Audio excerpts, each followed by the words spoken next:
So we'll wrap up Funny Car with Courtney Force and Bob Tasca. Courtney, of course, the #1 qualifier. The stat guy and I crunched some numbers a little bit ago, Mike. Check this out. If you add up the combined #1 qualifying spots of Brittany, Courtney, Shane Gray, Jerry Savoie, totals 13. You total up the #1 qualifiers from the last race that had Force and Schumacher, 272. It's a little bit different, isn't it? I didn't cipher out the rest of that.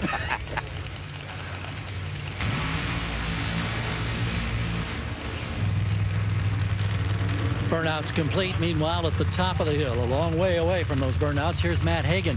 How satisfying when you start backing up, you know, the first round performance with another second round win. You know, that's what we got to do. I mean, it's going to be a tricky racetrack as the day goes on. It's going to get hotter and hotter. But for this new Mopar scheme that we're running, we want to put it in a winner circle and just have some fun doing it. But our guys are working hard. I'm just trying not to disappoint anybody out here. All right. And up right now, Bob Tasca taking on Courtney Force. Tasca getting that first round win. Says he hopes they got the monkey off his back. He also says he was very nervous during that whole run. It was very weird because he heard Dell rev up his engine, and then Tasca thought he was leaving the line late. As far as the car right now, they have kept basically the same setup in it from last time. Bob's only been past the second round at one race. Pomona all the way back at the beginning. Well, you know, Courtney smoked the tires on a single in the first round, and then Tasca went and made a very nice pass, a 4.13. We've already seen a 4.13 out of the racetrack already this session. So, I mean, I don't know.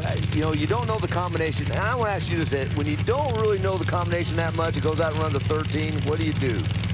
Well, you go back and you have to compare. You've got to go back and see where those conditions were before and try to duplicate that. They did a great job right there. Wasn't pretty, couple cylinders out, but later down the racetrack, Bob was having his own issues in the right. And Courtney Force and her boyfriend, Graham Rahal. Or was it Graham Rahal's girlfriend? Yeah, whatever.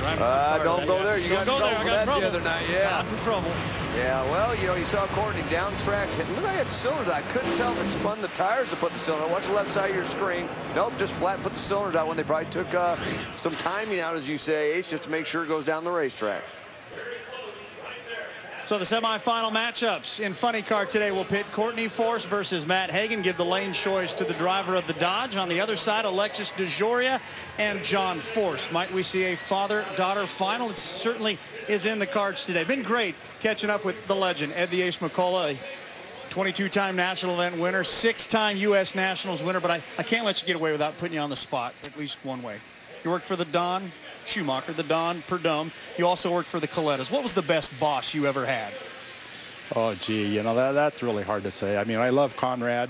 I mean, he's all time. You know, I got along really well with Don. I mean, Don plays hardball. You know, a lot of people, you know, got their feeling Don Schumacher.